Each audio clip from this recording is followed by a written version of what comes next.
Good evening and welcome to the March 4th, 2025 regular meeting of the Putnam County Legislature. Please stand for the Pledge of Allegiance, and I'll invite Legislator Elmer to please lead us. I pledge allegiance to the flag of the United States of America and to the republic for which it stands, one nation under God, indivisible, with liberty and justice for all. Please remain standing, and I'll call on Legislator Crowley to lead us in our legislative prayer. We gather to make decisions for our community. May we use only our best skills and judgment, keeping ourselves impartial and neutral as we consider the merits and pitfalls of each matter that is placed before us, and always act in accordance with what is best for our community and our fellow citizens. Amen. Roll call, please. District 1, Legislator Montgomery. Present. District 2, Legislator Goldman. Present. District 3, Legislator Anderson. Present. District 4, Legislator Russo. Present. District 5, Legislator Elmer. Here. District 6, Legislator Yonke. Present. District 7, Legislator Birmingham. Here. District 9, Legislator Crowley. Present. District 8, Chair Peekskill. Present. I'll ask, now I'd like to ask Legislator Elmer to present the proclamation proclaiming March as Developmental Disabilities Awareness Month. Legislator Elmer. Thank you, Chairman Sage. It'd be so kind if I could be joined by Brandon, David, Jennifer, and Jason and Harple here, and any of the other people that I listed.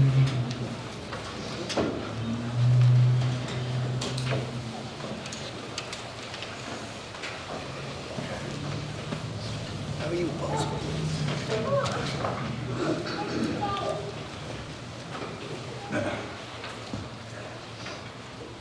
You guys are great. You're able to show up. Awesome. Thank you for coming.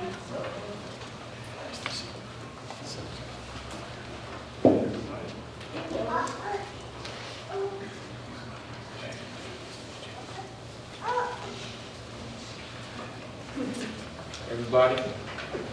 Whereas individuals with developmental disabilities are valued members of our communities, and whereas it is essential to recognize the inherent worth and potential of every individual, regardless of ability, and whereas Putnam County strives to build acceptance and inclusion in all aspects of society, not only because it's right, but because it brings potential for growth and understanding.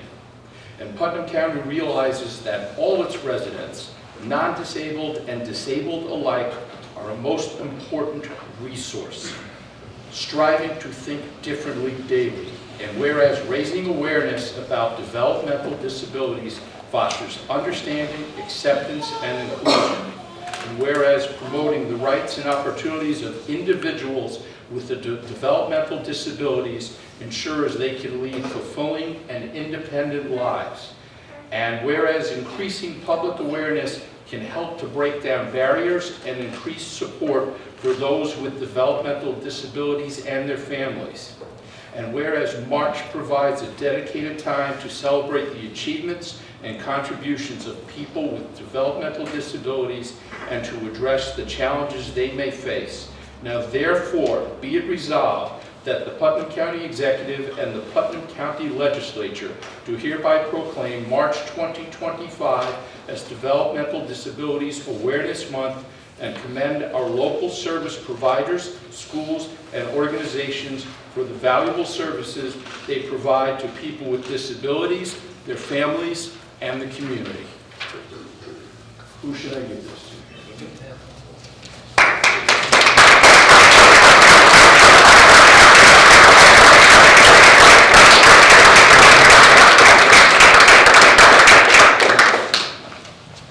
Would any of you like to speak?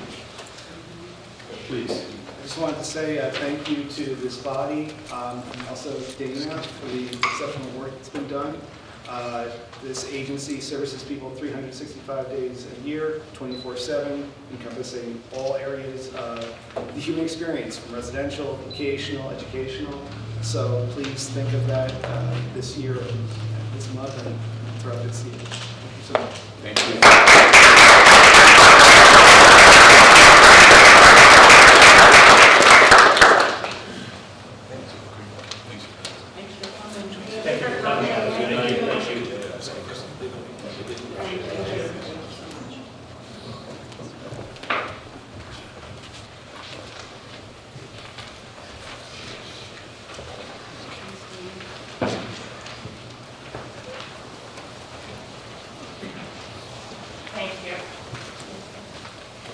Next on our agenda is acceptance of minutes for the special meeting adopted budget held on October 29, 2024, special meeting held on December 10, 2024, special meeting held December 30, 2024, and regular meeting held on February 4, 2025. Number 5 is correspondence from the county auditor.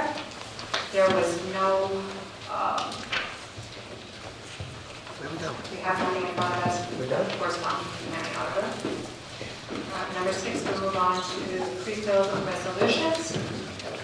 At this time, I'd like to recognize Legislator Elmer from the Fiscal Services Committee. Thank you, Chairman Sage. First is item 6A, acceptance of Amendment B. This is our agreement with New York State for 2022 and 2023. Snow and ice removal. Any discussion? All in favor? Aye. Item 6B is the same, except it's for year 2023 and 2024. Any discussion? All in favor? Aye.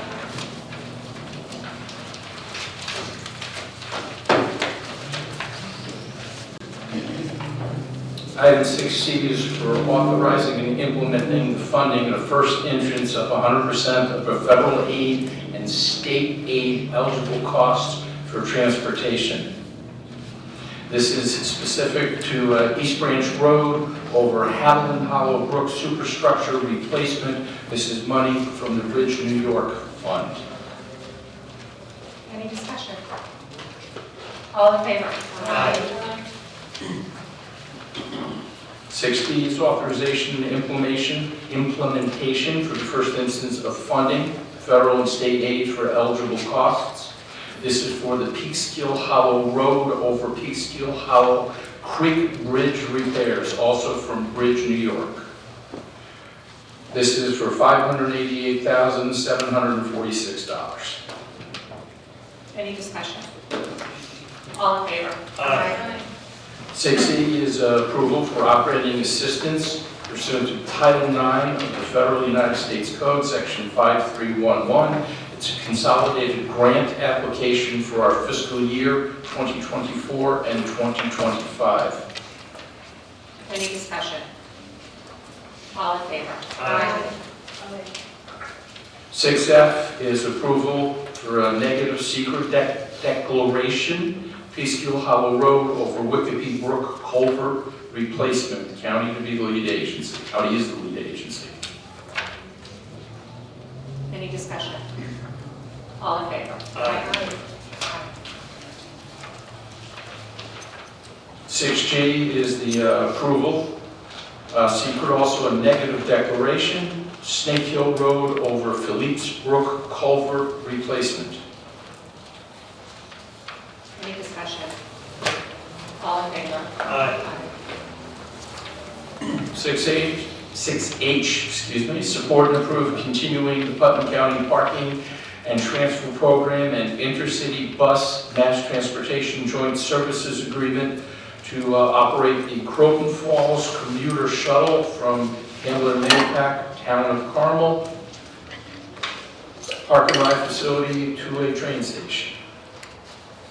Any discussion? All in favor? Aye. 6I is for the approval for the county to be the lead agency for a SEQRA determination, Terry Hill Road, County Road 46, and New York State 311 intersection improvements. Any discussion? All in favor? Aye. 6J is approval and ratification of application for 2025 grant funds available through New York State County Infrastructure Grant Program for the same project, Terry Hill Road and New York State 311. We're eligible for up to a $1 million match. Any discussion? All in favor? Aye. 6K is for the approval for the county to be the lead agency for secret determination for the restoration of the exterior of this historic courthouse building. Any discussion? All in favor? 6L is for the approval of a lease agreement for the Putnam County Action Partnership / WestCOP. This was approved in committee. Any discussion? All in favor? 6M is for a similar approval for a lease agreement, also approved in committee, for Cornell Cooperative Extension of Putnam County. Any discussion? All in favor? Aye. 6N is for the approval of a lease agreement with the third of our 3 nonprofits listed here tonight, approved in committee, United for the Troops. Any discussion? All in favor? Thank you, Jim. Thank you. Now I'd like to recognize Legislator Adonisio, the Chairwoman of Health, Social, and Educational Environmental Committee. Thank you, Chairman Sage. On behalf of Legislators Eleanor, Russo, and myself, I move to 6O for approval of the budgetary amendment for social services Safe Harbor. This program provides protection and care for trafficked children and youth up to age 21. And I have stated before many times that people here in Putnam County don't realize that we are faced with this problem. We don't think we have this here in Little Putnam County, but we do. And I'm glad to see this move forward for $30,000 with a 0 fiscal impact. Any discussion? All in favor? 6P is the approval for budgetary amendment for the Department of Social Services Child Advocacy Center. This is a multi-year agreement awarded by New York State Office of Children and Family Services for a period of 10/01/22 to 9/30/25. The amount of $9,193, 0 fiscal impact. Any discussion? All in favor?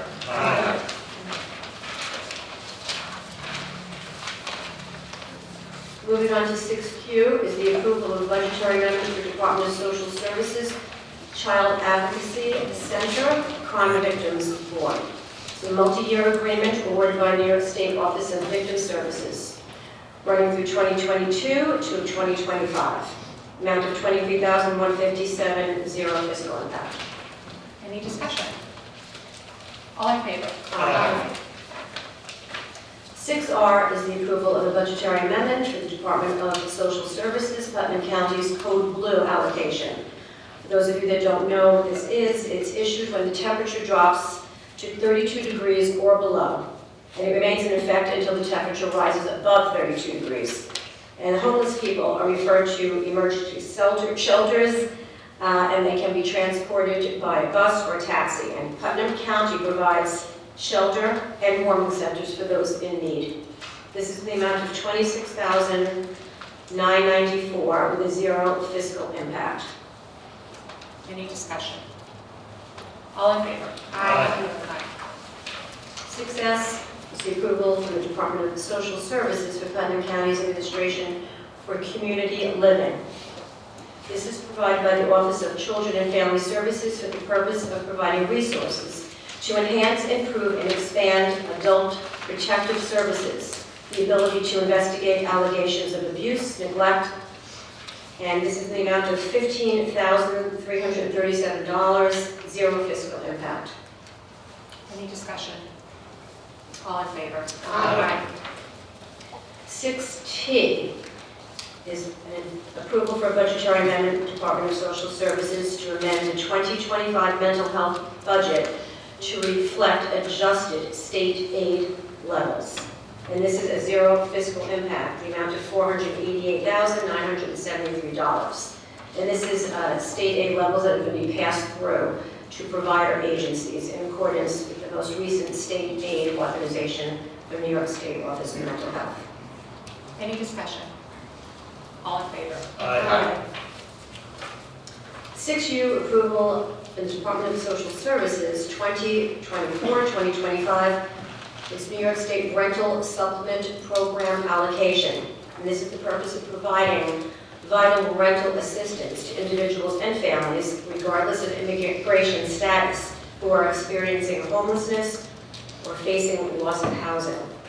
Zero fiscal impact in the amount of $39,018.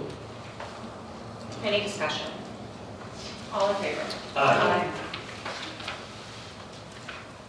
6B is the Siena College Contract Community Health Survey, and they had presented at my last meeting, the Health Committee meeting last month, and they are utilizing health department funds from their state aid performance incentive initiative.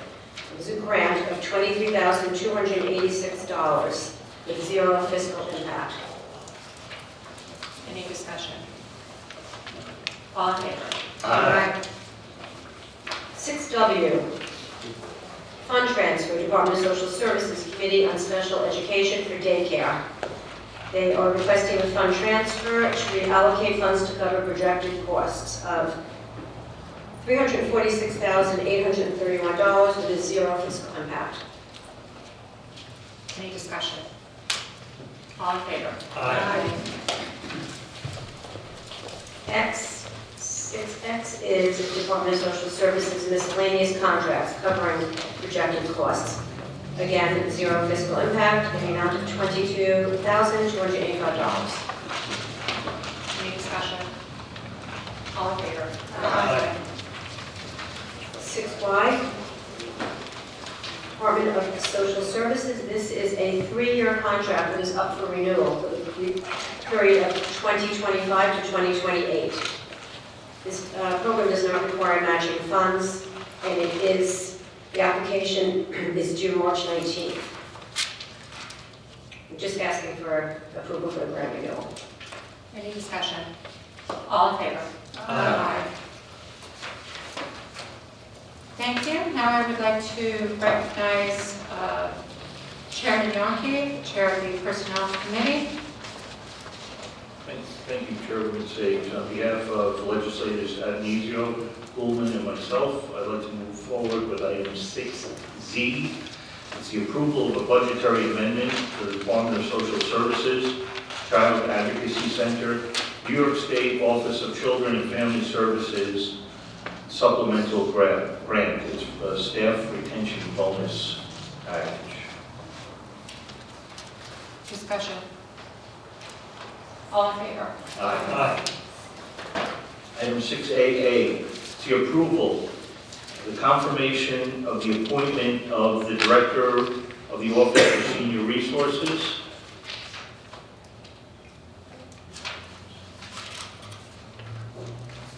Discussion. Just like to mention, we have Marlene Oh, here. She's here. Hi. Welcome.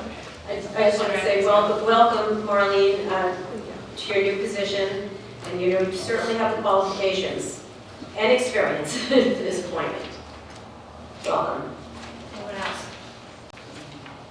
Let's hear more comment. I know that Marlene's been making the rounds to our towns and meeting all of our municipal leaders throughout Putnam County, and it's really great to have you out there in public and showing everybody, and thanks for your great work, and welcome again. Thank you very much.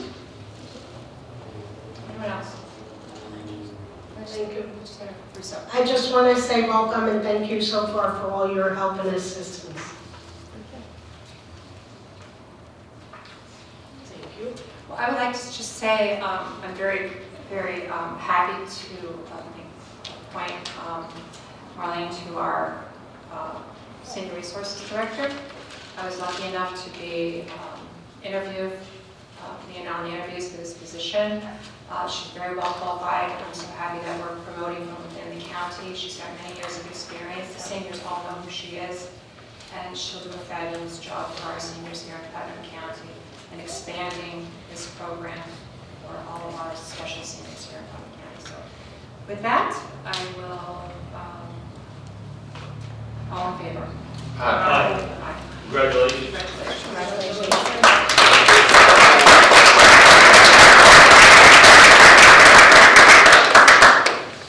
Item 6BB is the approval of a confirmation. It's the appointment of our Public Health Director. Mr. Rian Rodriguez is up for the position of our Public Health Director. Any discussion?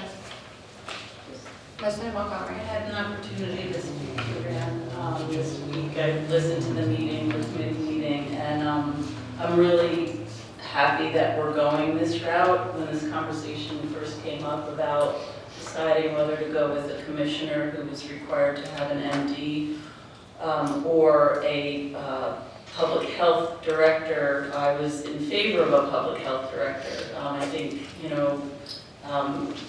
going what we went through with COVID and understanding epidemiology and all that's involved in his training and his history and where he's been, I'm really thrilled that we decided to go with a public health director. We have the resources of an MD consultant on hand, and I'm really happy that he's coming on board.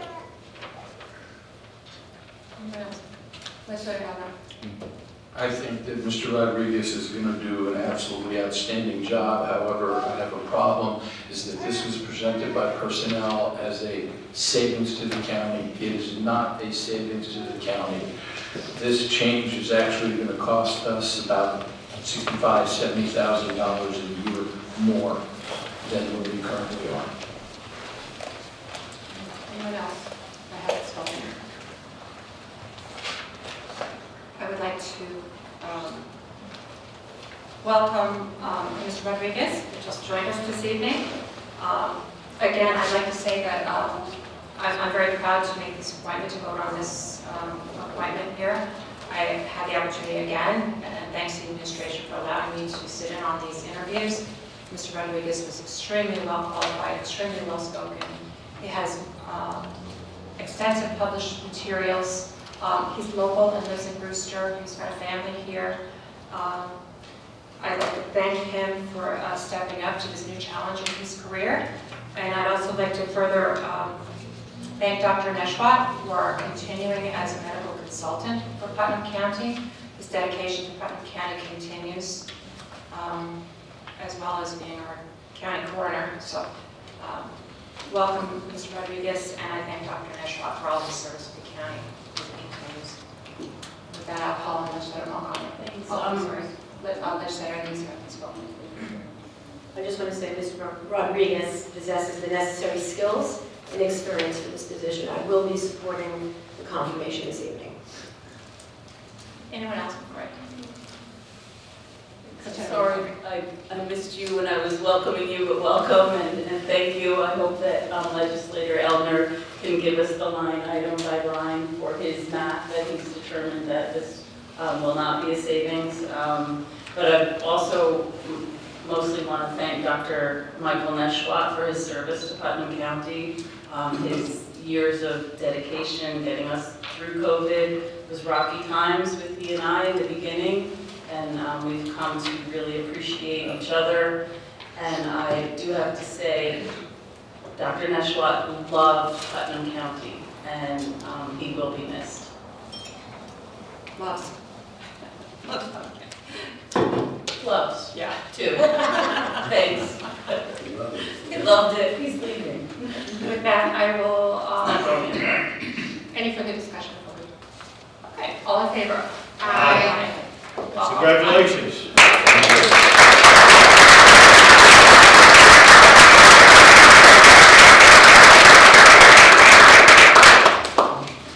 Item 6CC is the approval of the budgetary amendment in the health department. It's a reclassification, a new public health director or medical consultant. This goes to the appointment that we just made. Discussion.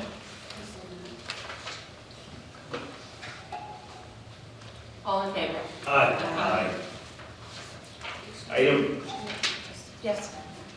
I just want to clarify the last vote. It wasn't a roll call, so I couldn't abstain. Oh, I'm sorry. Oh, you Did you abstain? I would abstain. For the chair, for what reason? Because it costs more, and it's evidenced right on 6CCC. Is that I don't know, for extension.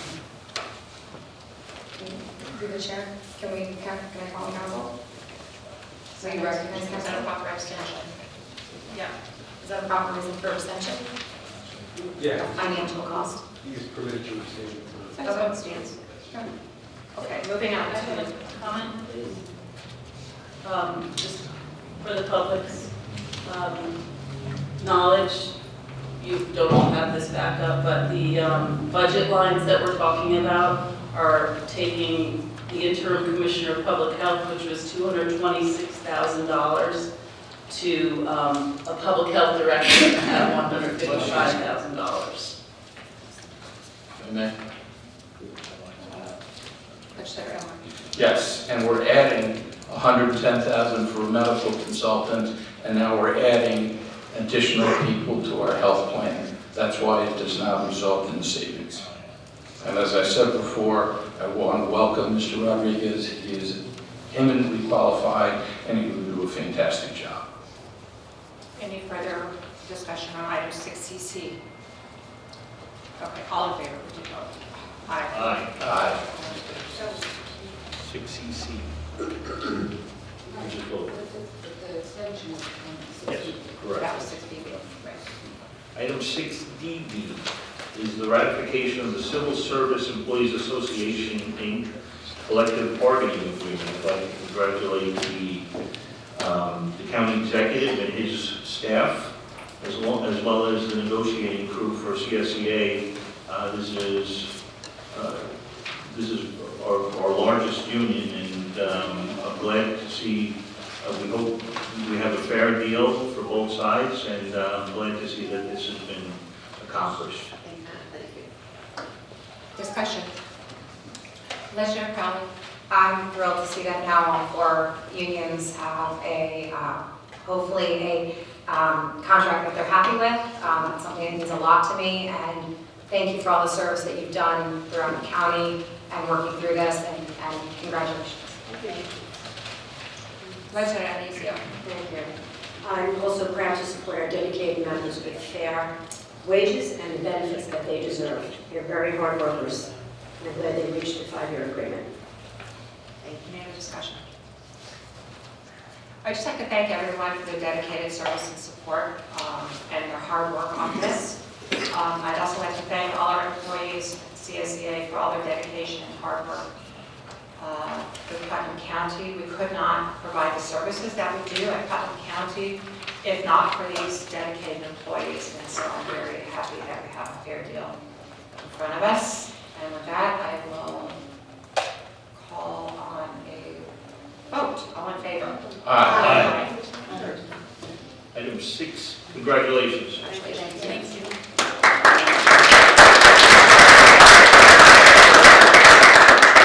This is the important part, the approval of a budgetary transfer, 6EE, Finance, Civil Service Employees Association, Inc. contract settlement. This will fund the agreement that we just ratified. Discussion. All in favor? Aye. Item 6FF is the approval of a fund transfer for the Office of Senior Resources personnel to reallocate salaries to appropriate grants. Discussion. All in favor? Aye. Thank you. Now I'd like to recognize Legislator Nalke, Chairman of the Protective Services Committee.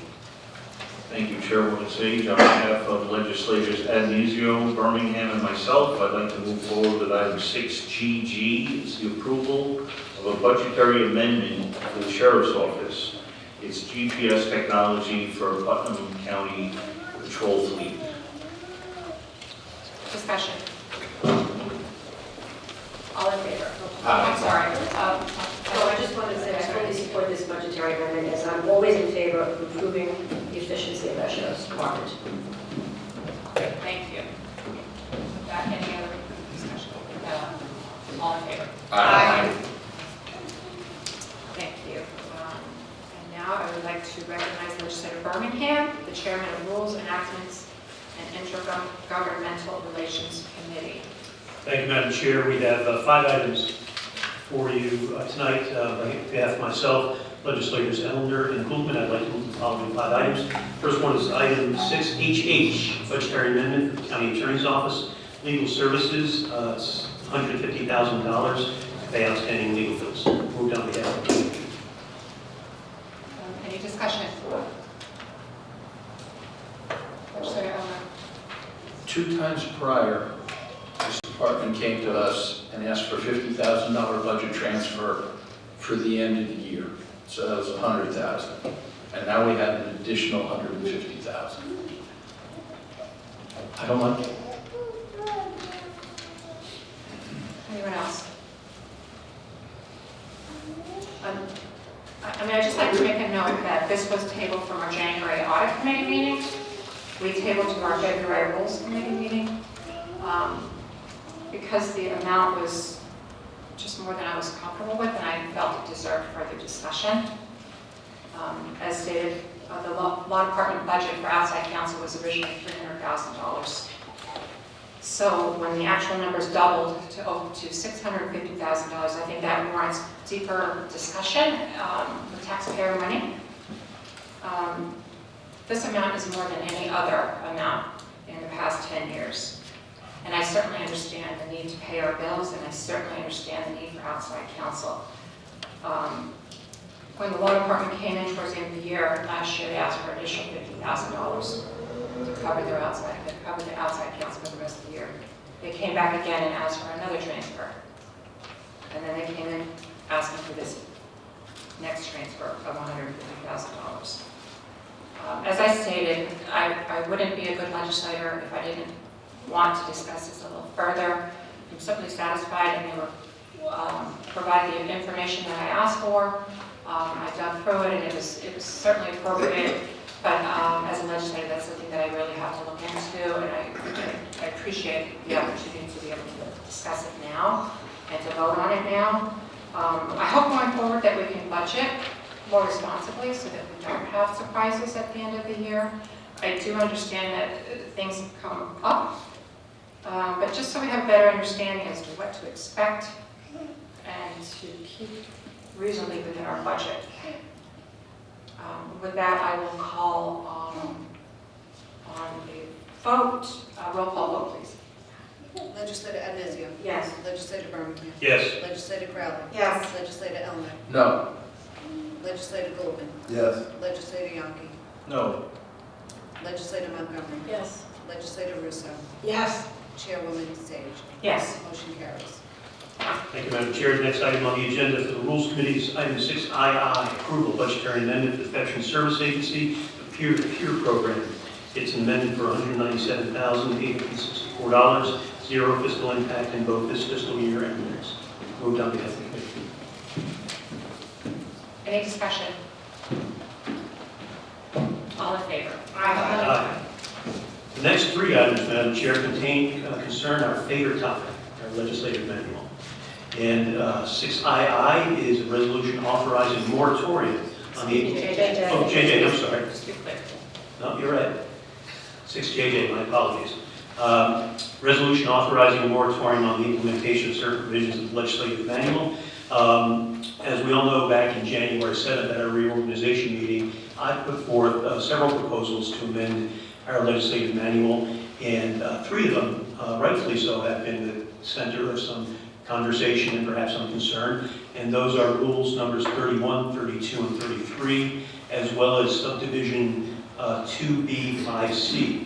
And what this resolution does is puts a moratorium on the implementation and effectiveness of those provisions of the legislative manual for a period with respect to 31, 32, and 33 until July 1st, 2025, and with respect to section 2B5C with respect to going out to October 15, 2025. And I'd like to address directly some comments made by 2 of my colleagues at the January 7th meeting, in particularly Bill and Nancy. They were voices of caution and advocating us perhaps to put it to the committee before we voted on it. And in retrospect, I think they were spot on, and I should have been more attuned to their thoughts on that, so I'd like to thank them for that. And hopefully this will be subject, along with some other items coming up on the agenda tonight as well, for some future good legislative committee discussion. I think they're important provisions, but certainly provisions that we don't want to rush into. And with the benefit of hindsight, I can see with respect to these 4 actually rules, I think their points were well taken, albeit maybe 2 months later. So on behalf of the committee, I'd like to move this resolution. Any discussion? Legislator Montgomery. I'd like to amend the motion, and I'd like to make a motion to table this. Rules 31, 32, and 33 are not rules yet, so we don't even have them before us. We didn't adopt them. I think we did. We did. We adopted them at the organization. Oh, So they are rules. so we want We're to just go. putting them aside. Their effective date. What do we do? So we is- can discuss at our, we can discuss these at our, What we have on the table is, what we discussed in committee, and they've been on committee agendas, is to revise them, correct? Well, yes, if you recall, the last rules committee, through the chair, because at the last committee meeting, rules committee meeting, these were specifically, they were on the agenda, but because that night was, had 3 committee meetings, of rather heavy consequence, we, I think you made the suggestion, we, the committee adopted it, to table discussion of 31, 32, and 33, and then that's when this motion came up to put a moratorium on them. They were on the agenda to be discussed, but it was a rather busy night, if you recall, we had sales tax and other things with audit. So this will be on the next rules committee meeting for not approval, but for discussion. And what this does is it gives us some breathing time to discuss these things before their implementation. thank you. Legislator Montgomery. So it's likely that these rules will change. Yes. And again, my motion stands to table this until we see the outcome of what these rules will be. Could I, through the chair, could I Yeah, explain? just so you're clear, go Yeah, could I ahead. explain the consequence of Yeah. tabling it? What the consequence of tabling this resolution would mean that these 4 rules would become, or would remain effective. In essence, they're effective right now because they were adopted on January 7th. And what this resolution does is puts that effectiveness in abeyance. In other words, it makes them not effective until certain periods in time. If we were to table this resolution tonight, what that would mean is that these resolutions would continue to be effective, and should we have we had 2 great people who came up here tonight who were confirmed by this board. They were grandfathered in before these rules took effect. If there was another nomination tomorrow, let's say, Rule 33 would be applied to them. So what this does is it pulls back not only on 33, but also 32 and 31, as well as 2B, 5C, and essentially just makes them not effective until much later in the year, so that should we get a nomination tomorrow, let's say hypothetically, it would be just as if the 2 people tonight were nominated. The Rule 33 would not apply to them. So I just wanted to, that's how I No, I understand your appreciate table. that very much. If I can ask Legislator Birmingham one more question. Sure. Thank you. So the reason for delaying it and shall not become effective until July 1st, I don't think I ever understood why you were delaying it. Is it just to get people used to the idea that they would have to take an oath of office? Why would we not make it effective after it's adopted? Well, because in hindsight, having been after speaking with our personnel director, Paul Eldridge, and members of the law department, they made me aware of some issues that they had with it that I think we have to iron out before we can make them effective. Now, granted, I didn't have that benefit of that in-person meeting prior to January 7th. And so that's the reason. July 1st was really just an arbitrary date. We figured it would give us 4 months. Can be longer, I'm open to that. Similarly with October 15th, that date was rather chosen specifically because if you recall, that rule has to do with the presentation of the county budget. And that one, as you know, the county budget gets presented to us at the beginning of October, and the reason this is October 15th is because, again, it would make that rule not apply to the presentation of the 2026 budget, and that's why that one was October 15th. I'm open to amending any further dates you want. I'd be happy to do that. No, I appreciate the detailed explanation, and I rescind my motion. Any further discussion? Thank you, gentlemen. Thank you for those nice comments, Legislator.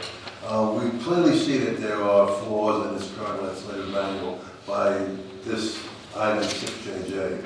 I believe there are other items that really should be reviewed, except for these, in addition to these 3.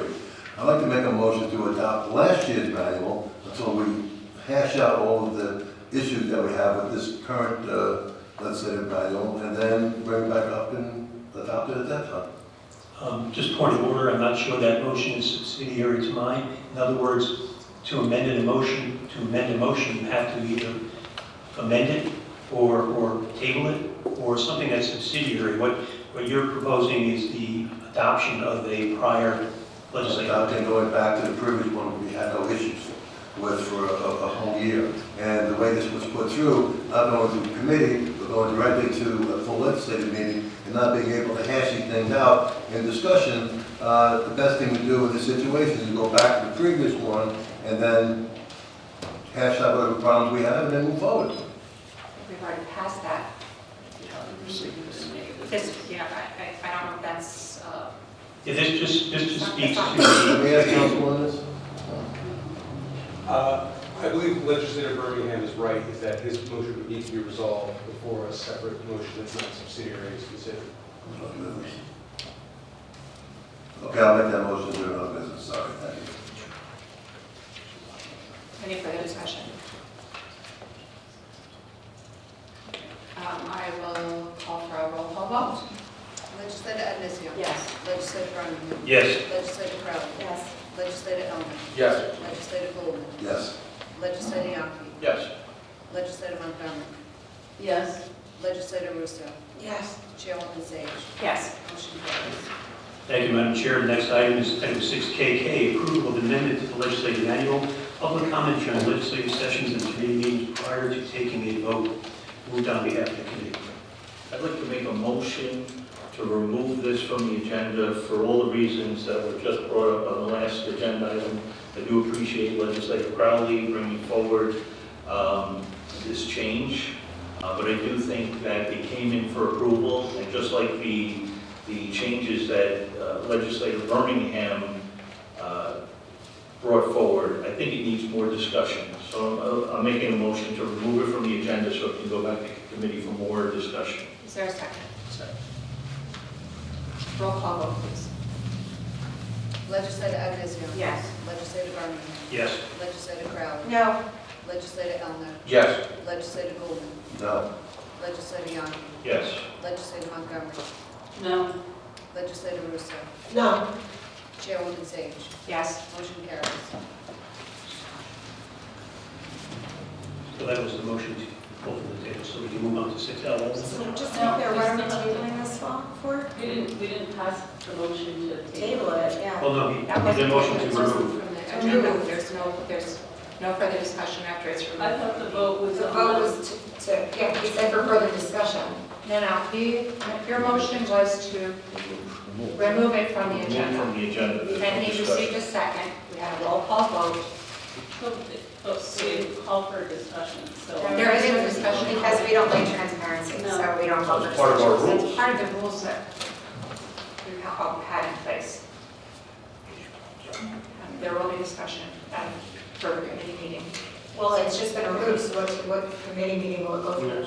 Look at the rules. I asked you that, and you said it won't, it was removed, so I have to bring it up again. Legislator Crowley, with all due respect, the discussion is not going to happen tonight. It will happen at a committee meeting. So we can continue to discuss it further. Through the chair, we had it for discussion in rules already, not that long ago, where Chairman Yonke was present. He sat on that rules committee. He passed it through unanimously. So he had full time to discuss it and hash out whatever issues he had, as did almost everybody except for Legislator Elmer, who was in this room. So why was there no discussion had, and why was it passed unanimously that evening? I know you're not happy. No, I'm but that's asking a the question. I rules. would just like to understand if there was no discussion and passed through unanimously, There's no why was discussion there no now. discussion? There's not a discussion on a motion to remove from It's just funny how it passed unanimously that through full there. discussion. We should have, but it passed unanimously. And it's smoke and mirrors. I have a comment, please. There's no discussion on to remove. I'd like to get on with the rest of the I committee. have a comment because it needs clarification for the public who doesn't have an opportunity to speak ever. I'd be happy to explain. So when we have someone to make a motion to remove something from an agenda, That It is just not what I wanted receives to a clarify. it's one of the rules of our legislative manual. It's removed asked to be removed from the, it gets a second and voted on. When it passes, there's no discussion, and we move on to the next agenda item. Legislator Public Just for the purpose of understanding, to clarify what just happened and to comment on Legislator Yankee's statement, this was discussed in committee, unlike Legislator Birmingham's rules, which were not discussed in committee, which were rammed through the first meeting of the year. So that's why we're in this situation. So despite Legislator Yankee being on the Rules Committee, chairing it, discussing this extensively during that committee meeting, now we're throwing it out Thank you. We're going to move on. because we don't want you. Go ahead, Legislator Birmingham, you have the floor. Thank you, Madam Chair. I think this will be a deja vu maybe. 6LL, approval amendment to legislative manual, live streaming legislative sessions, public meetings, and public hearings. So moved on behalf of the committee. And I'd like to make a motion to remove this item from the agenda for the same reasons on the previous resolution. Is there a second? Second. Discussion. Roll call vote. There's no discussion on a motion to remove from the agenda, although we had extensive discussion in the last one. There's no discussion, and I'll ask for a roll call vote. Legislator Adams. Yes. Legislator Birmingham. Yes. Legislator Crowe. Absolutely not. Legislator Elmer. Yes. Legislator Goldman. No. Legislator Yonke. Yes. Legislator Montgomery. No. Legislator Russo. No. Chairwoman Sage. Yes. Motion carries. Thank you, Madam Chair. That concludes the Rules Committee agenda. And transparency, as we know. Okay. I would like to, sorry.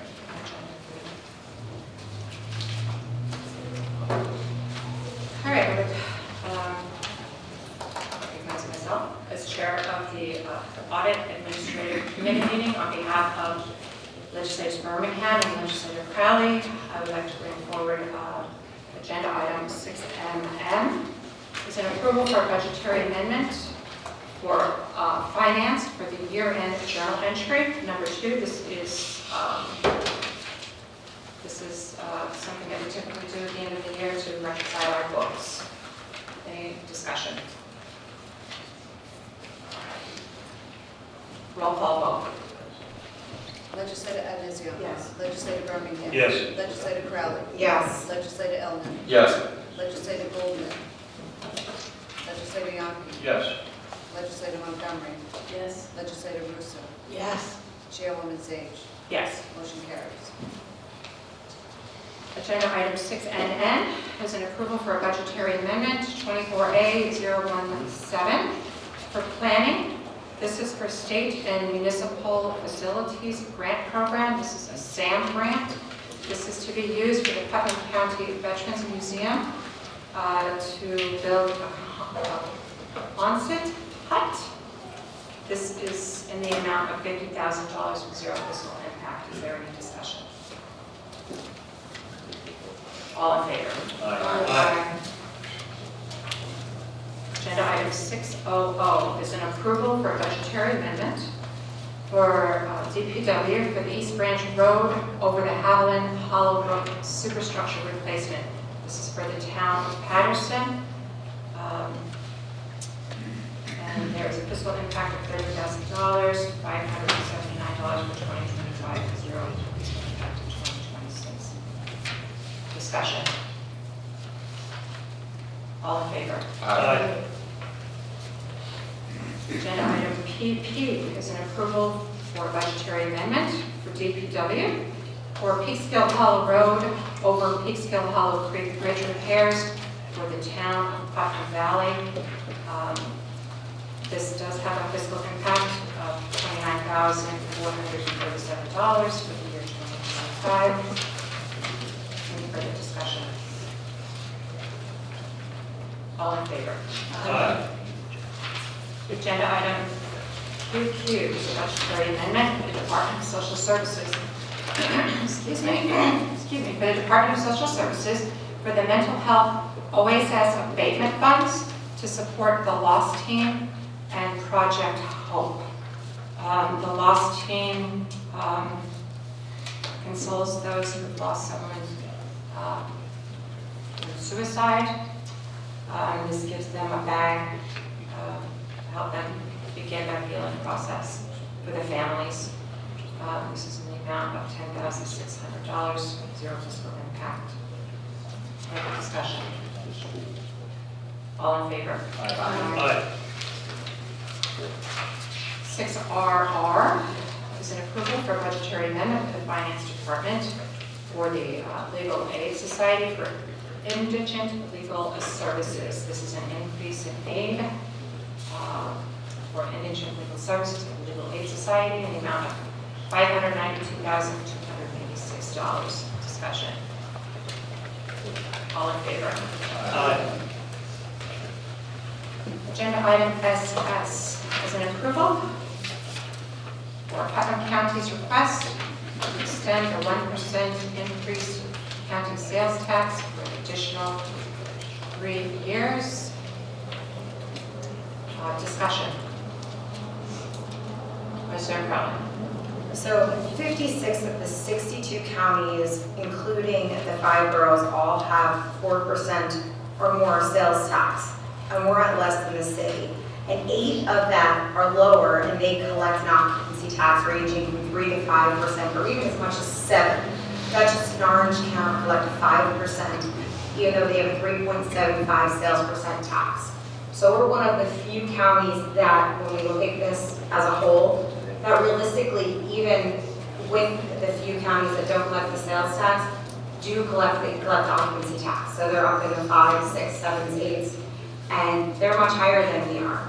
I think there are many ways to streamline the sales tax to give back, and I just wanted to bring that to the public's attention. And after being nice about those, the numbers that they gave back to us, it's something that we need to recognize. Legislator Allen. I would like to amend this resolution. So instead of 4%, I would like to change it to 3 5/8%. That would effectively make our sales tax overall 8%. So I have language that over here with some, substantive changes. And if you'd like, I'd be happy to read them. Just to be clear, this is an approval to extend a 1% increase in county sales tax. So I'm saying we do not make it 1%. I'm saying we make it 3 5/8%. Okay. Is there a second? Just to be clear, you're asking for Effectively, to amend this motion to reduce the amount of sales tax that we're asking the state to charge. Right now, we're asking the state to give us an additional 4%. I'm saying let's request only 3 5/8%. Just to be. Effectively reducing the tax rate by 3/8. 3/8. Thank you. That's okay. 3/8. I'm going to second that. Discussion. If I could just ask, discussion, yes. Discussion on that. Greg, your amendment is to, we get as a base, as a given 3%. And this resolution, before it's amended, asks us for an additional percent to go to 4. So you're asking to not ask for that additional 1%. Correct. But to rather have our overall county sales tax levy be 3 5/8. Correct. Okay. Which gives our overall effective rate of 8%. Right, when you throw on the 4% with the state, and then the 3/8%. Yes. And I have language if people would like me to read the changes that I'm suggesting. Legislator. I seconded this because the balance sheet of Putnam County we've never seen the fund balance that we have today. And even if you looked at the sales tax revenue coming in for the month of January, which was reported at the February audit meeting, you saw that we're already over the budgeted amount that's coming in. So we've got a surplus of funds. I believe that it's a responsible reduction in the sales tax where we can manage with the surplus that we have, we can manage a reduction in both the sales tax and the property tax when the 2026 budget comes around. So I'm in favor of this. I was actually hoping that we could do more. It went to committee as 0.5% rather than the 5/8% that's on the table now. So I'm supporting this. We're asking for 5/8. Just for Yes, clarity. I'm talking the inverse, but yes. They're asking for 5/8 instead of the 1%. So Yes, you're lowering yes. the 1% to 5/8 ask. Okay, any other discussion? Legislator Montgomery. I'd like to make a motion to table this because we had a hefty conversation during committee with all the towns writing to us, constituents writing to us, and I don't think we've really vetted this properly with this new proposal that's on the table. I think we need an opportunity to explore this more. I think the towns need an opportunity. You canceled the meeting where the towns were coming out to discuss it, and you scheduled the meeting, you rescheduled it on a day where all the towns had their own municipal meetings, so I think we need an opportunity to discuss this more extensively in committee. Is there a second on the table? I have a question for member of the law department. We have an amendment on the table. Right, we already have an amendment on the table. And a second. In a And a second, second. can you amend an amendment? We can't finish discussion before the amendment. Well, we have two amendments before us. I just need to know which amendment I'm discussing, or potentially discussing.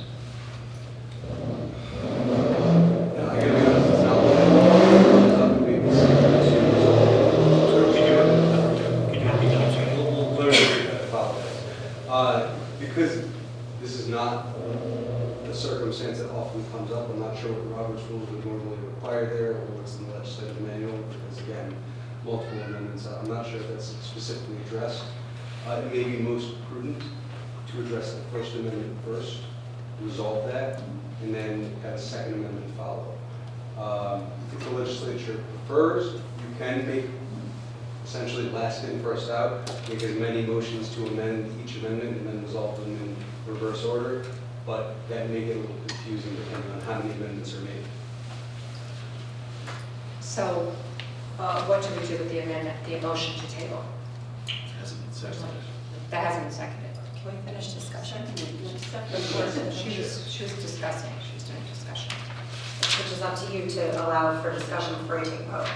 But I don't think you can discuss any motion Well, until. but Legislator Montgomery made a motion to table, so that kind of ended discussion, so that's where we are now. We're trying to decide if So we need a second. we need a second for the,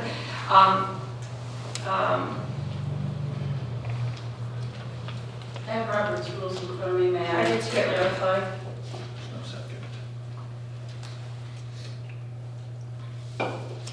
I am going to allow discussion on the amendment that we were discussing. The amendment that Legislator Elmer brought forward, that was seconded. And then, continue, go ahead. Thank you so much. So reducing sales tax could lead to property tax increases. Legislator Birmingham, you proposed this, but you also voted for some major property tax hikes in the past, which you've admitted to. And we should also be careful here because Legislator Yonke has also voted for a lot of property tax hikes. And we need to point out that we've all raised a lot of, or that most of the people here have raised property taxes in the past. And by raising this, we're going to end up with property tax hikes again. One affects the other. So I don't know if we want to help the people that are in our community that live here, or if we want to help the people that just come into our community and spend money and go. You know, we need to be very careful, and I think that we need to put more thought and just discuss this a little bit more. Anyone else? I've never voted for a property tax increase. I have voted to decrease property taxes, and I will continue to do so. Last year, I voted to keep property tax stable. The county is in a very healthy position. We spent an extremely high amount of money last year on capital projects. I don't believe those to be reoccurring projects. I believe that we can do both, reduce the sales tax and reduce the property tax. Also, Legislator Crowley brought up something that I had proposed years ago when I was on the Economic Development Committee, and after I left that committee, it went nowhere. I wanted to have an occupancy tax. on hotels, motels, and Airbnbs, because that tax will not affect Putnam County residents.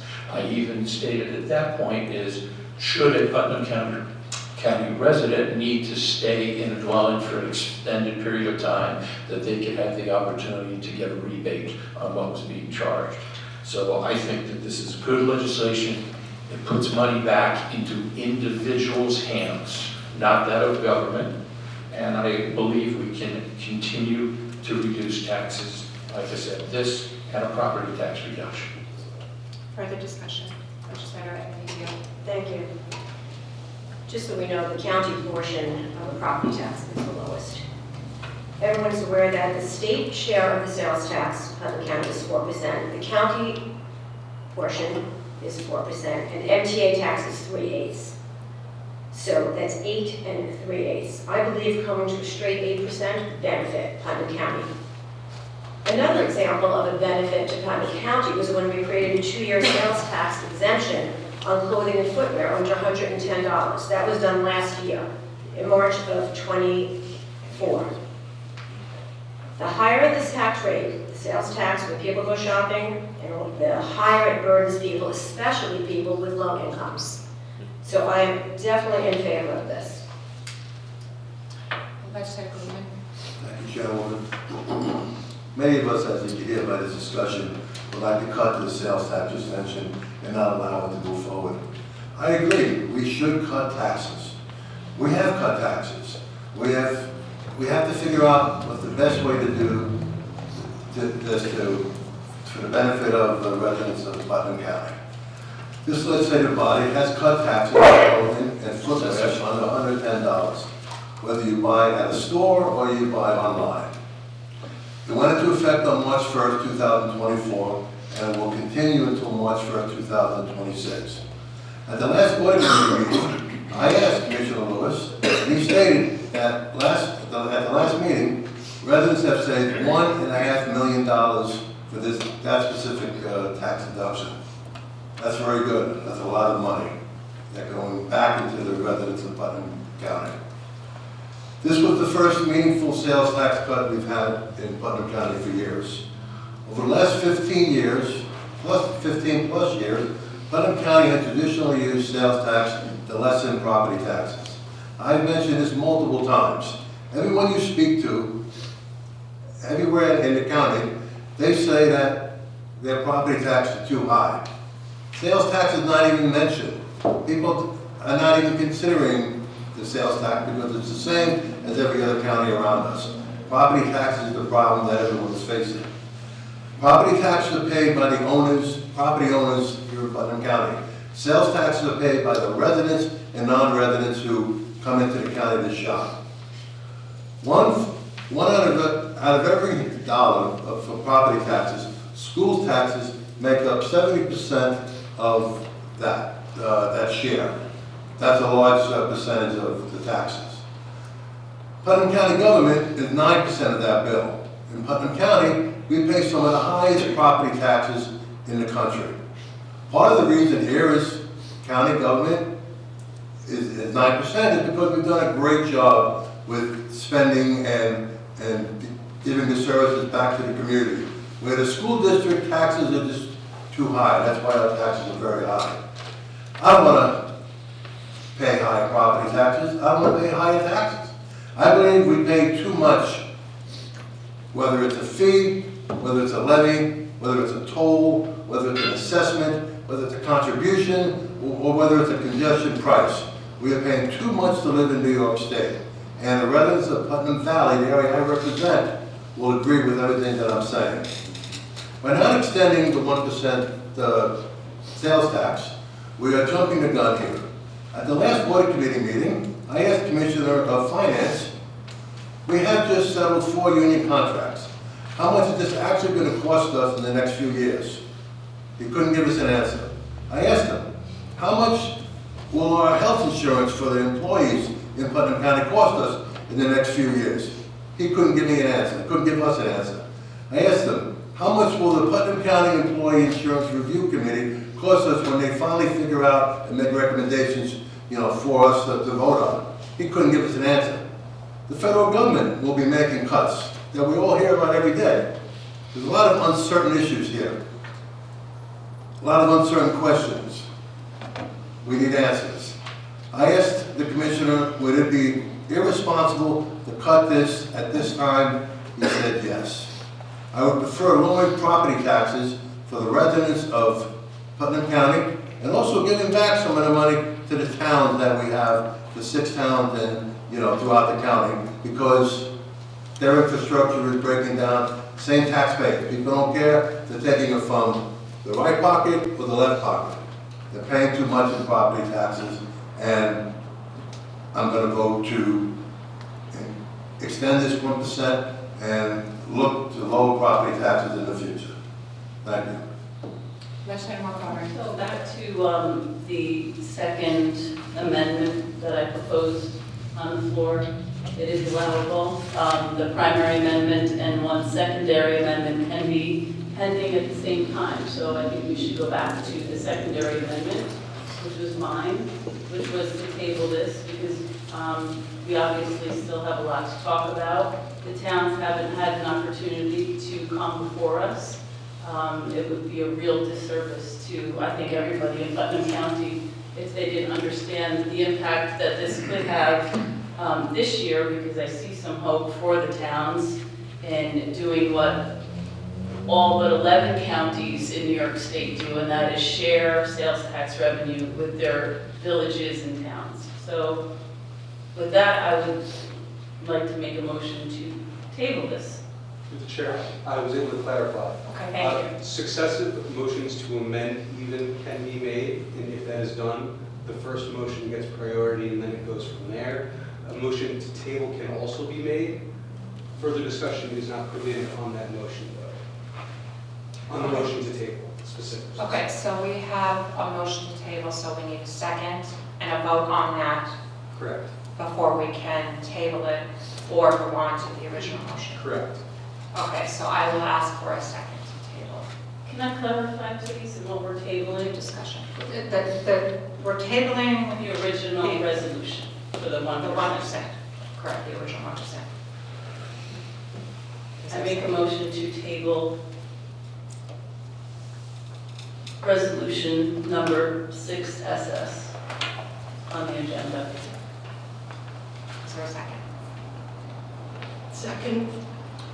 Madam Chair, although this is not debatable, I'm not offering debate. I will offer, since the motion table was premised on sharing sales tax with the towns and villages, I will be recusing myself from this vote.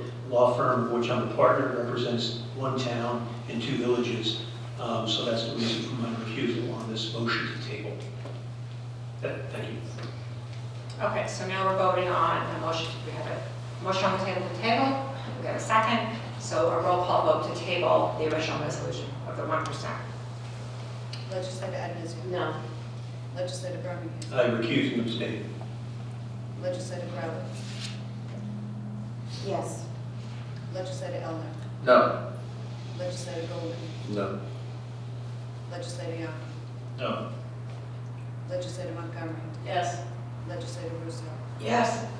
Chairwoman Sage. No. Motion failed. Legislator Yonke. Thank you. Going back to the discussion on the original amendment.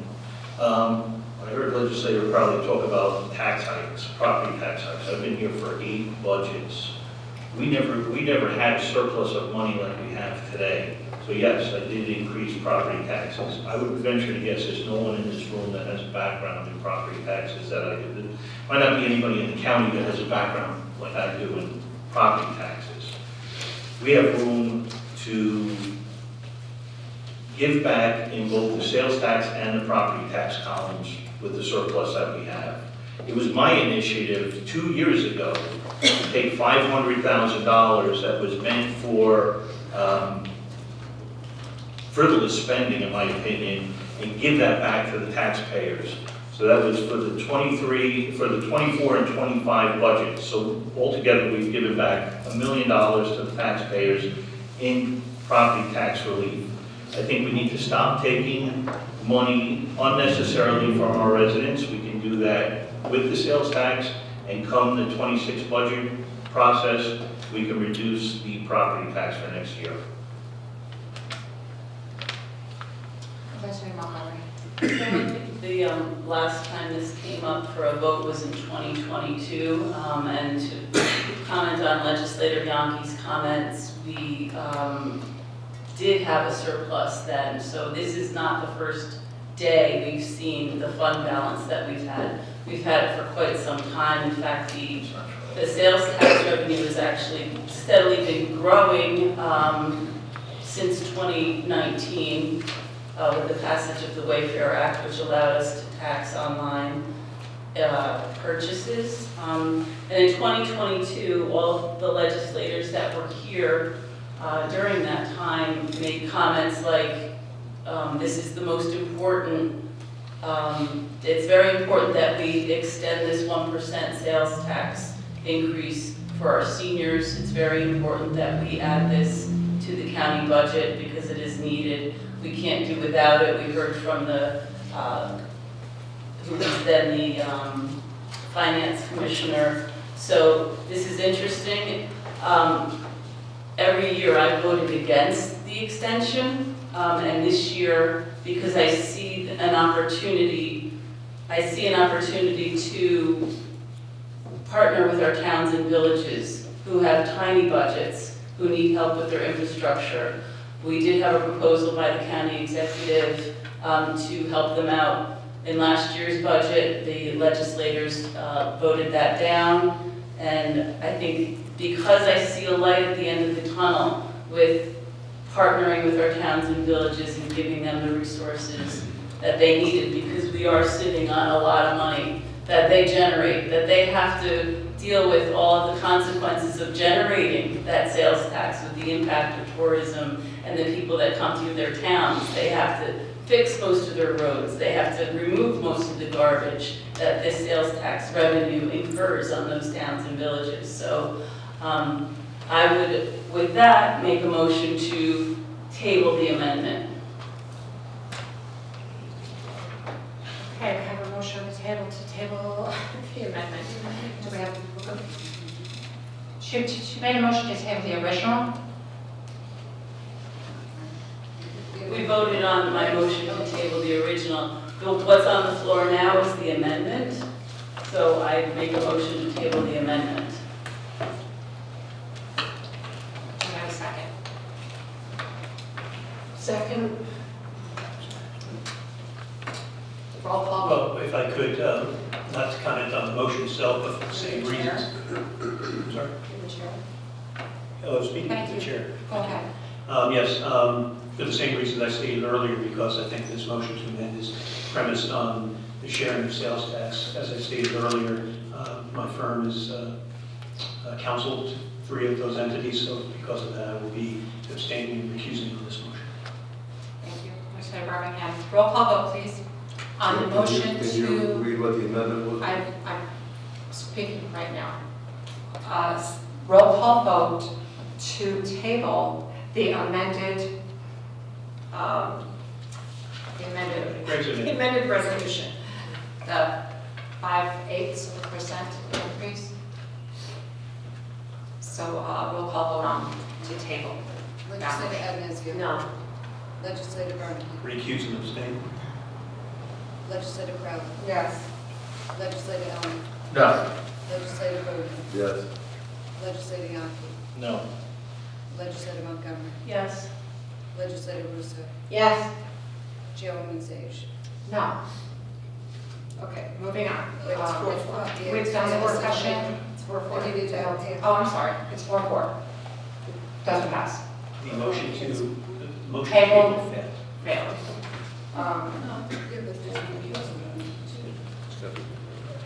I'll defer to county attorney's office, but I think every resolution we need needs an affirmative vote of 5 votes. Yeah. So okay. Right. Okay, so we could do this all night. I'm going to ask for a roll call vote on the amended. It's failed. She tabled it. No. Your table failed. Legislator Elmer. There's one other thing which I just want everybody to realize and consider as we're voting on this. The system in Putnam County differs significantly from other counties. Okay? We don't share sales tax because we make towns, villages, and school districts whole. That's very, very important. So when the Haviland School District doesn't get paid, and to the best of my recollection, we've been averaging between $2.2 and $2.3 million of county funds every year goes to that school district. So that's the system which we have. These other counties do not make towns, villages, and school districts whole. Thank you. I think we'll, roll call vote, please, for the... Could I ask legislator Elmer, though, to read his specific Yeah, if you changes? could read your... Just so we know, we have a resolution before us, that's words in it. Tell us what words you're putting in, and tell us what words you're taking out. Okay. First line, I'm removing to extend. I'm adding the word for. I'm removing the 1% increased.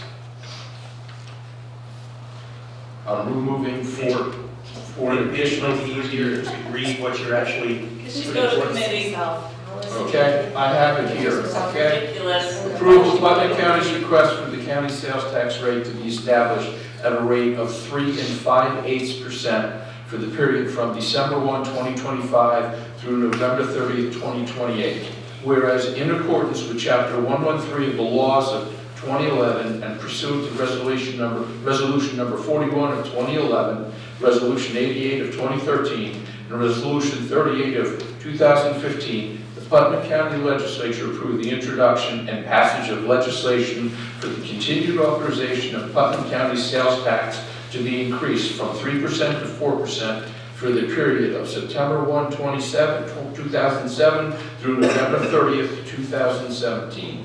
And whereas, in accordance with resolution number 27 of 2017, the Putnam County Legislature approved the introduction and passage of legislation for the continued authorization of Putnam County sales tax to be increased from 3% to 4% for the period of December 1, 2017 through November 30th, 2019. However, the state of New York subsequently extended that increase through November 30th, 2020. And whereas, in accordance with resolution number 68 of 2020, the Putnam County Legislature approved the introduction and passage of legislation for the continued authorization of Putnam County sales tax to be increased from 3% to 4% for the period of December 1, 2020 through November 30, 2023. And whereas, by resolution number 46 of 2023, the Putnam County Legislature approved the introduction and passage of legislation for the continued authorization of Putnam County sales tax to be increased from 3% to 4% for the period of December 1, 2023 through November 30, 2026. However, the state of New York subsequently only extended that increase through November 30, 2025, which authorization is about to expire. Now therefore, be it resolved that the Putnam County Executive and the Putnam County Legislature hereby support and request the introduction and passage of legislation authorizing Putnam County sales tax rate to be increased from 3% to 3 5/8% for the period from December 1, 2025 through November 30th, 2028. And be it further resolved that the clerk of the Putnam County Legislature is hereby directed to forward a copy of this resolution to our state representatives in the state legislature, as well as the governor and leadership of our state legislature. Thank you, Legislator Elmer, and that is what we'll be voting on. I'd like to call for a roll call vote. Chairwoman, it's still misleading, and I brought this up during committee, and I'm not sure why the committee members didn't address this, but as we heard from Legislator Yonke, we've never seen a fund balance. So why are we misleading the public by saying, whereas, in light of the current and ongoing fiscal challenges facing Putnam County, we have a giant fund balance? I can answer that. I believe the resolution that Deleted that. Senator Elmer read deleted that paragraph. Okay. Well, it would be really good to have it in writing in front of us. I do have copies of that. We have an amendment on the floor. He does have copies of this amendment that he can pass out. I understand. If there be a motion to accept additionals. There's such lack of transparency here, and this is Transparency. This should go Instead of raising the committee. tax rate This should of go to 4%, committee. it's by bringing 5/8. This should go to committee. You're out of order. Legislator Brown. But he's not, Oh, Crowley. I'm out of order. Elmer. I'm so sorry. It's okay. Karen and Al, you know, whatever. Can we accept I make a motion to accept it as additional? I feel like we should have, if you have copies, I feel like it should Yeah, have. I don't have a In copy. good faith, we should get this to the legislative members before it comes to the floor. So I'll make a motion Especially to if there are accept copies and additional. there were time to be made. Is there a second? Second. Dan, All in you favor? got copies? Aye. Aye. Aye. Accept additional. I have a question. Can we take this vote first? No, let's everybody go. Oh, we don't. I wanted to make sure that everybody was okay with accepting the motion. This is your standard red and blue compare item.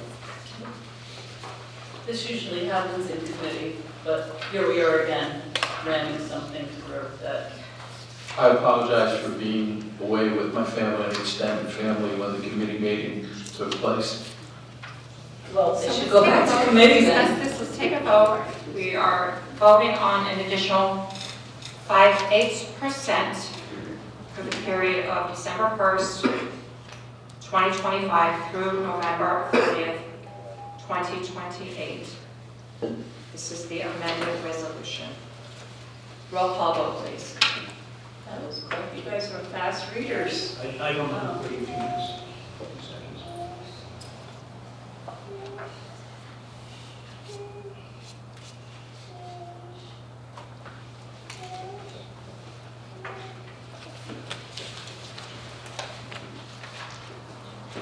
Through the chair. Through the chair.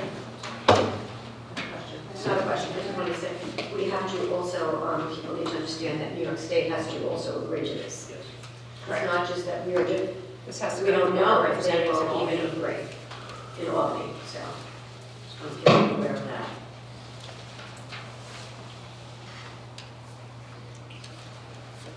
Okay, we'll take a vote now. Roll call vote, please. On the amendment. Legislator Advocacy. Yes. Legislator Brown. Yes. Legislator Crowley. I'm abstaining because the public hasn't had time to vet this, it hasn't gone through committee, and it's just being sent to us right now. Legislator Elmer. Yes. Legislator Goldman. I'm going to abstain because I haven't had time to read this.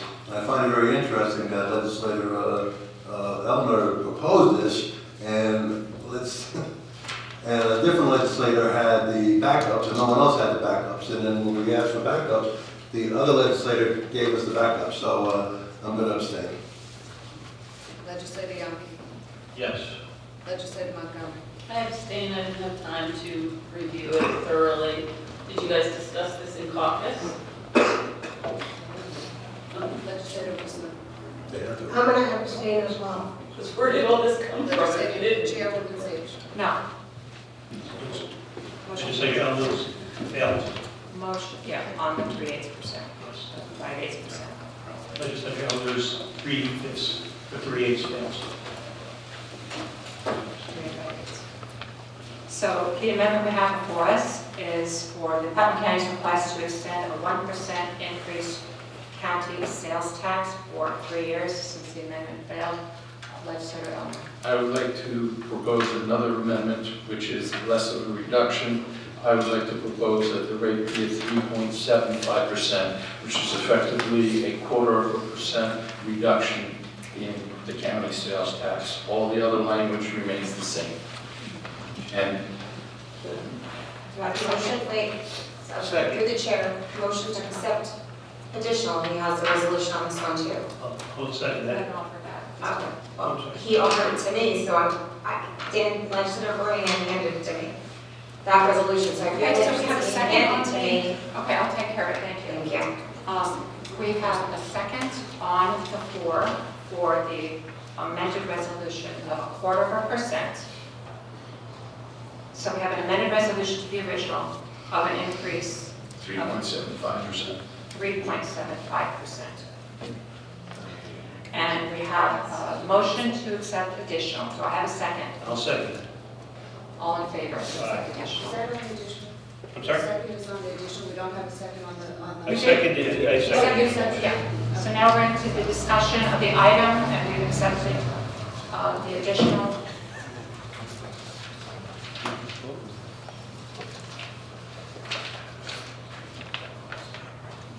Legislator Miller, since this is your resolution, I'd like to ask you to just clarify. Through the chair, isn't this, I'm going to question legislator. Yeah, we'll have discussion. It's, Just oh, okay, I'm just saying, it's the same thing, it's just reducing it. Yes, it's the same thing, meaning that we couldn't go for the original amount, which I would have liked to see in sales tax. Now we're effectively reducing sales tax by 0.25%. Instead of asking New York State to give us 4% additional on the sales tax for the period, we're now asking for 3.75%. Okay, discussion on the amendment. Legislator Lewis. Again, I'm going to make my point again. I find it very interesting that, let's say, Eleanor opposed this and the other one, and then... Excuse me, for the record, absolutely not. I said I wanted a full 1% reduction. So please get your facts straight. You just proposed this, don't tell me that. You just proposed this, and I just got this. Talk about I find it what's interesting not make that personal legislator comments, Eleanor did this, and then again, another legislator, Birmingham, has the supplemental information and passes it out. Doesn't anyone find this strange? You guys being behind closed doors? What's going on here? He's got a printer. Any point of order?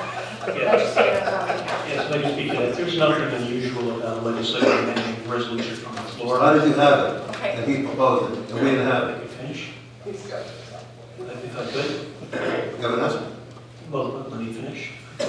There's nothing unusual about a legislator amending a resolution from the floor. I've been on the legislature just over 9 years. Used to happen quite often anyway. And the fact that when legislator Eleanor told me about his plans, I wanted to see what it looked like. So yes, I did prepare this. It was prepared this afternoon in our legislative office. And That's great. Not me to distribute it, but you had it. I carried it over. I can't. But Wait, that wasn't this is made how public business when it gets was done done. according It to was Robert's made public rules. after I just So, exposed it. through the chair, I'm just gonna make this point. This is how work gets done through committee. This is how a committee works. And we're doing the committee work in public, live streamed, so we all have the benefit to understand what we're voting on. So there's nothing behind closed doors here. Legislator Crowley. So you and legislator Eleanor proposed this together in the office today. No. No, I thought that's what you said before. No, we spoke to each other. You spoke to each other about So can we, this. I'm just trying to understand what's going on because I'm not in the loop with this. Obviously, we work as a body, yet everything is supposed to be transparent. Right, I understand. So you two had a discussion. Okay.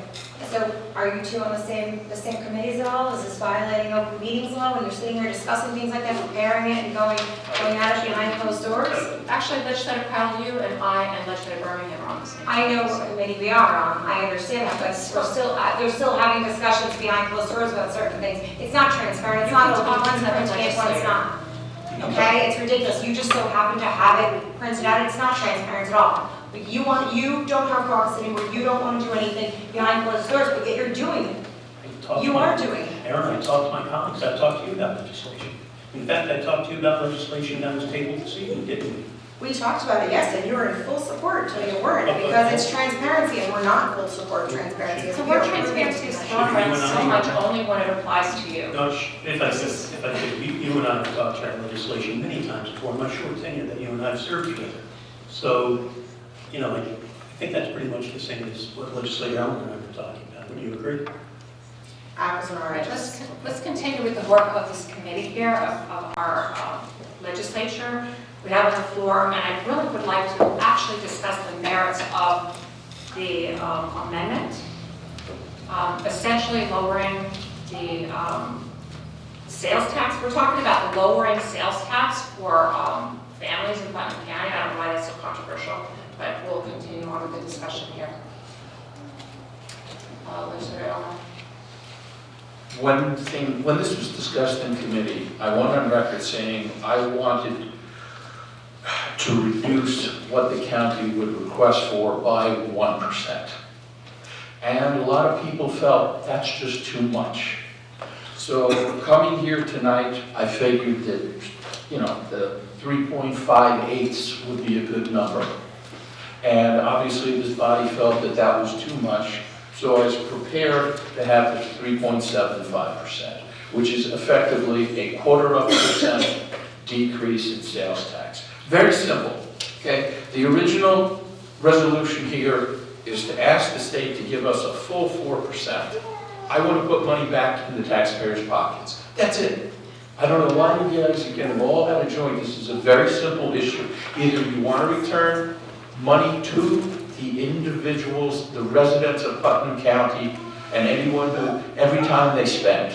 We did it for clothing, where we completely exempted it. Now we're just doing it for everything. Any further discussion? Legislator Goldman. Thank you, gentlemen.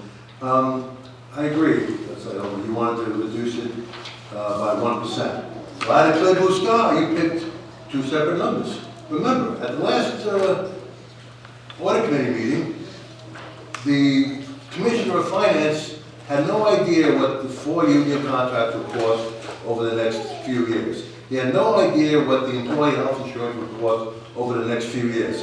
He had no idea how much the Putnam County Employee Insurance Review Committee would cost us over the next few years. And with the federal government cutting things, we have no idea what's going to happen. But I had a clear blue sky. You said, oh yeah, let's cut more property taxes. That's crazy. This isn't property taxes. I mean, Go back and that. forth, please. Legislator Hawkins. That's correct. I'd like to clarify some statements that were made regarding making school districts whole, and Putnam County is the only one in New York State that does that. That's not true. Westchester County does it. Westchester County maintains a policy where the county assumes responsibility for uncollected property taxes, ensuring that school districts are whole. Nassau used to, I'm not sure if they still do. And again, regarding sharing sales tax, I don't think this has been vetted. We didn't have enough time to discuss this amendment. We didn't have enough time to go back to our towns and villages who came out. One town came out, the other towns, as I said, could not come out because we had rescheduled the meeting, so they didn't have an opportunity to come out to discuss this. So they're not here at the table, and I think they really need to be, so I won't be supporting this. And in addition, just so you know, counties across the board share their sales tax with their towns and villages, and I think seeing an opportunity to extend the sales tax, I've had conversations where I think we can make some headway in getting the county executive to incorporate some of this in the budget to support our towns and villages, and I hope that you would support it. Washington County allocates 7% of its sales tax revenue to towns and villages, amounting to $1.38 million in 2019. Essex County shares sales tax with towns and villages, structured as the first 3.75% is retained by the county, and the additional 0.25% is shared with towns and villages. Across the board, Orleans County, the county shares 6% of its sales tax revenue with towns and villages. I don't know if the public understands the impact. Obviously, the legislators don't understand the strain that our towns and villages are under with their infrastructure, aging infrastructure that they need to maintain on their tiny budgets and staying within the 2% cap. So I'm not going to be able to vote on this tonight. Any further discussion? Legislator Can I make a motion to table this back to audit, because it seems like we're not seeing eye to eye. I mean, I'm fine to go at it all night long, I don't mind, and I understand we have a deadline of until the assembly's in session or out of session in June or Great, is there a second on the table? A second. Roll call vote. What are we voting on, please? We're voting on tabling the amended resolution. Second. Legislator Advocacy. To table? Yeah.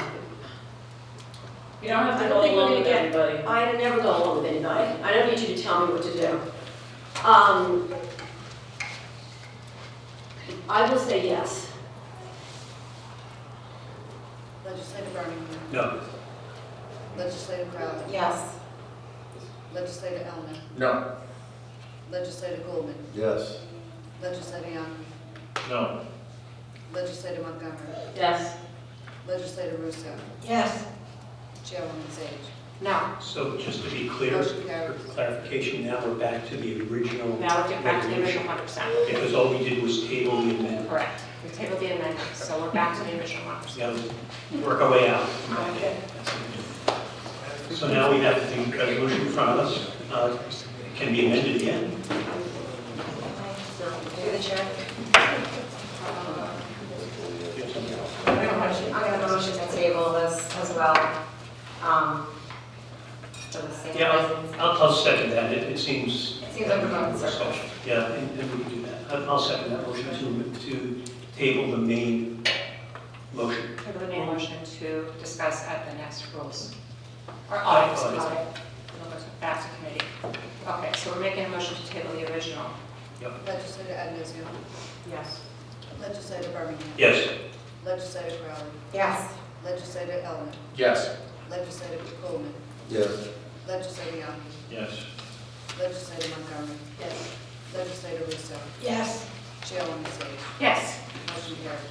Okay. Thanks for that lesson in Robert's rules and committee discussion. We'll put this discussion on our audit committee. And just to be clear, that will have to be, I would think, Must be if there's yes, I think, Getting close. yes, we're getting very close. So we're going to have to vote on this in one way or the other.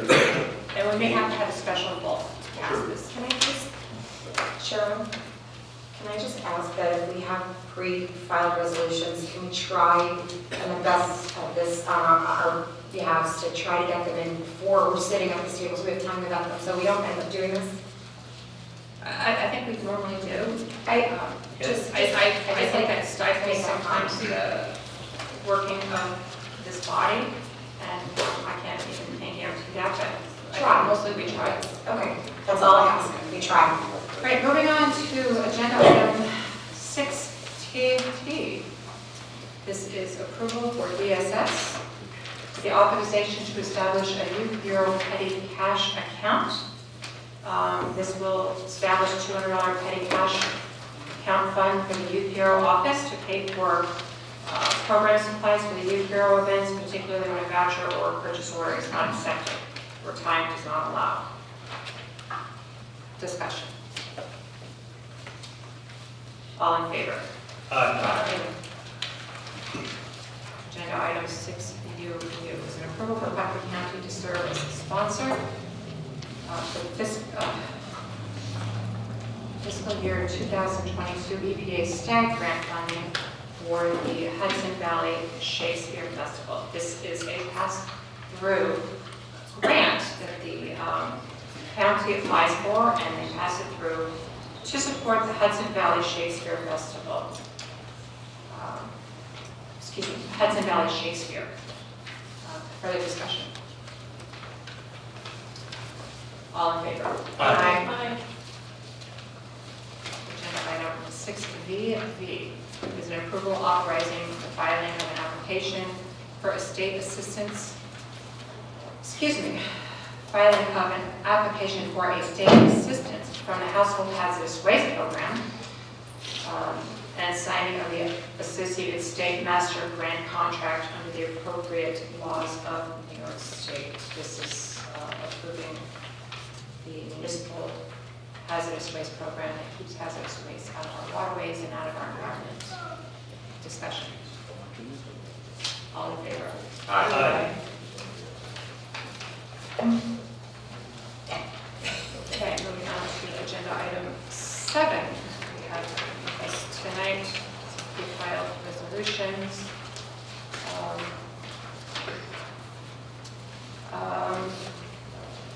I would like to make a motion to accept other business agenda item 7B. Excuse me, 7A. Second. All in favor? Aye. Okay, so I will, I'll make a motion to approve agenda item 7A for the amended tax collection collector warrant for the town of Putnam Valley to enter into the 2024 book of proceedings. Do I have a second?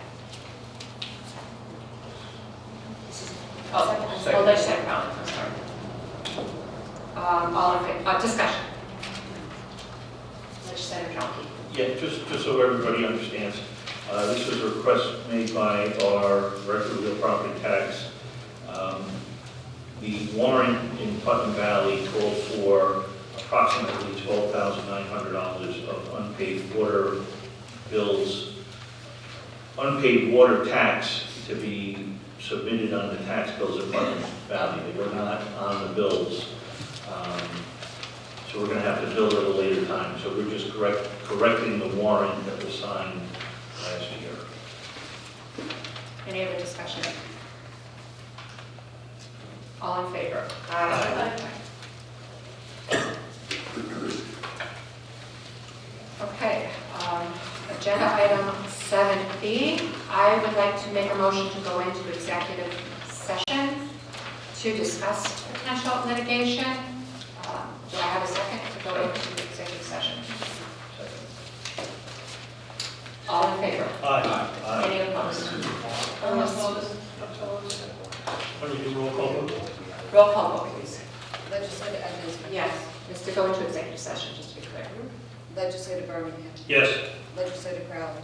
I'm opposed due to the fact that I think this should have gone through committee first and not be brought up during the full, and it should have been tabled and brought back.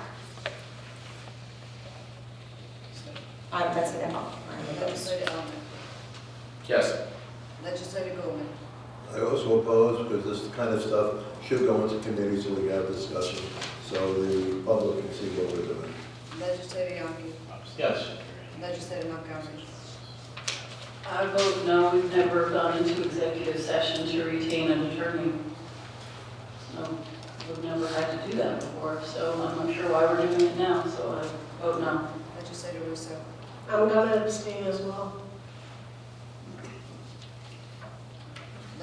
Chairwoman Sage? Yes, Motion carries. Madam Chair, being one who invites some people in. I would like to invite Legislative Council Abisi, Shaburko, Chairco, I'm sorry, that's a deputy, our risk manager, Matt Bruno, and my wife is called the one.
Madam Chair, I'd like to make a motion to come out of executive session. I will second that. I'd like to make a note that there were no decisions made in executive session.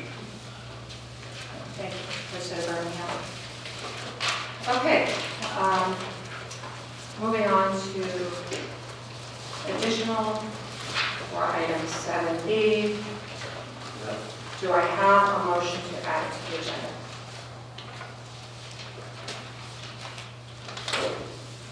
Motion fails. Agenda item number 8 is recognition of public on agenda items only. Do we have anyone in the public who wishes to step up to the podium, state your name, the town where you reside, and the agenda item that you wish to comment? Greg Harris, Cornell Hamlet. I got it right now. 6KK, agenda item 6KK. I spoke about this item specifically in the audit meeting, I think the rules meeting, excuse me. When Legislator Crowley brought the resolutions forward. What I'd like to do, I know you guys have voted to remove it from the agenda. And just for everyone who wasn't at that meeting, it did move out of committee, so I'm not sure how that happened, but regardless, I think it's, again, frustrating because here I am being given the opportunity to speak on behalf of the public, but it's been taken off the agenda. I haven't even had a chance as a member of the public to give my thoughts on the matter. And that's been taken out of my hands to even do that. I direct your attention to the back corner there, to that portrait. For those of you who may not have seen it, that is George Washington. Many of you who may not know, that's our first president. But what's interesting about that portrait is what his hand is resting on. That's a Tom Sully painting, and his hand is resting on the United States Constitution. And the value in that is something where that document only passed because of amendments. And if I hear that word one more time tonight, that's going to drive me wild. But the First Amendment to that document was the First Amendment to freedom of speech. And the purpose of that was so that our speech as members of the public, as private citizens, would always be protected from any infringement from our government. And while I'm sure the argument could be made this is not a direct infringement on freedom of speech to deny us the ability to speak before you take your votes, I do think it is close enough that it is warranting of more discussion, and this should have come to a vote because it did come out of committee. And it came out of committee unanimously. I was there. I saw it happen. So what I would like to know is there an opportunity for this to come back on the agenda for the public to have an opportunity to speak on it? I can tell you when this conversation comes up, that is the #1 complaint about the way this body operates, is that it is not transparent and that the public is not always given an opportunity to speak. When I spoke on this in the meeting, Legislator Birmingham and I had a funny exchange. I thanked him, and I continue to thank him for always, when he's the chair of a committee, giving the public the opportunity to talk in committee meetings. And he joked, he said, go sit down, right? And thankfully that was just a joke. But the point remains is that that decision remains to the whim of the legislators or the chair.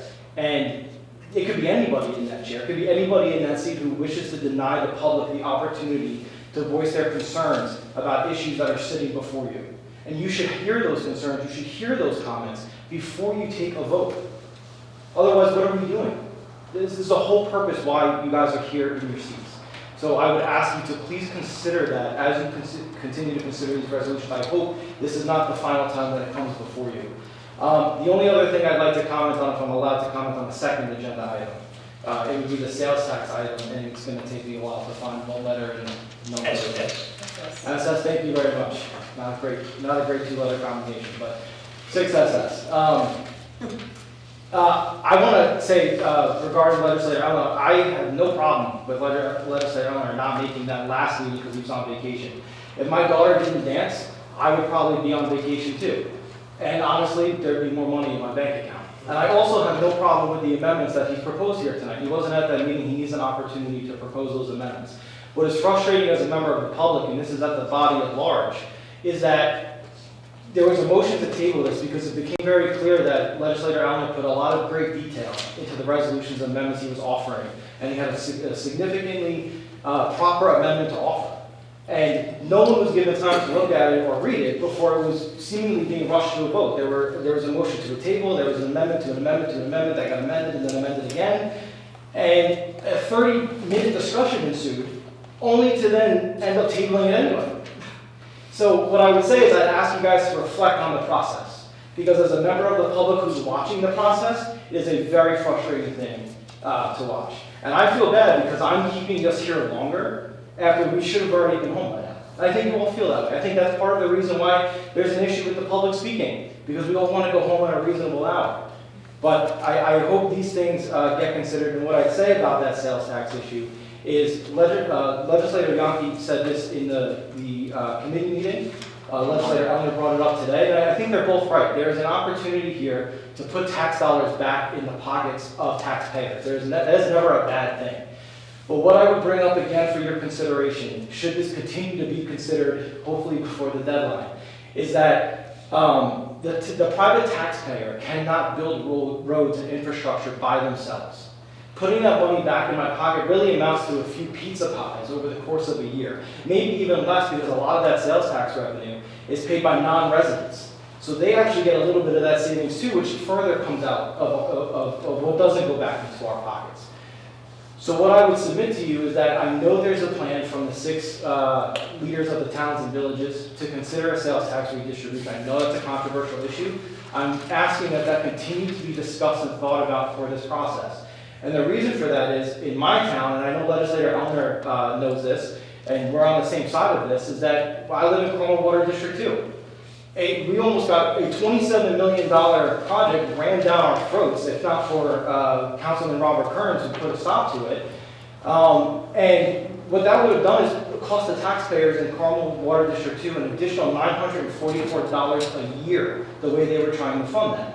And one of the problems is that they did not go to outside sources for outside funding, whether that be grants, whether that be assisting and asking the county government to help in any way that they can. If you redistribute those tax dollars, those are the critical infrastructure projects that can go to help. I can't speak to Nick or Anthony. I don't know what projects in Southeast they have, but as a resident of Carmel Hamlet, that right there is a clear example of where the county can help to stretch the overstretched town budgets because of state mandates that they are not able to fund all the time. So those are just things I'd like you to please consider. I know that was a lot. Have a great night, and I do appreciate you giving me the opportunity to talk. Hopefully next time it's before you guys vote on these. Thank you. Thank you for your time. Thank you. Is there anyone else from the public who would like to make a comment? State your name, where you're from. Okay, being no further public comments, agenda item, which is recognition of legislators. Is there a legislator who would like to make further comments? Thank you, Chairwoman Sage. I would like to say that I'm proud of the entire legislature in the county of Putnam for live streaming. I live in the town of Patterson, and we've been live streaming for many years. And I was disappointed to find out that the county didn't do it. So thanks to Legislator Crowley, who did push, and everybody else who agreed. I'm honored that it's now happening. And there's residents who can watch from home and can't make it here. So thank you, Chairwoman. Any other comments?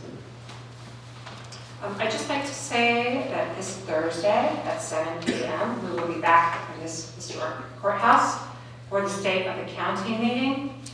I know the county executive had his own State of the County held at Ace Endico, and I congratulate him on one of his events.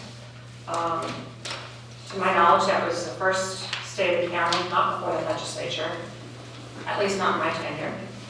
This Thursday is the State of the County as required by the county charter, where the executive branch presents to the legislative branch of government, and I applaud all the successes of Putnam County government, and I look forward to the county executive's positive State of the County in 2025 this Thursday, 7 p.m.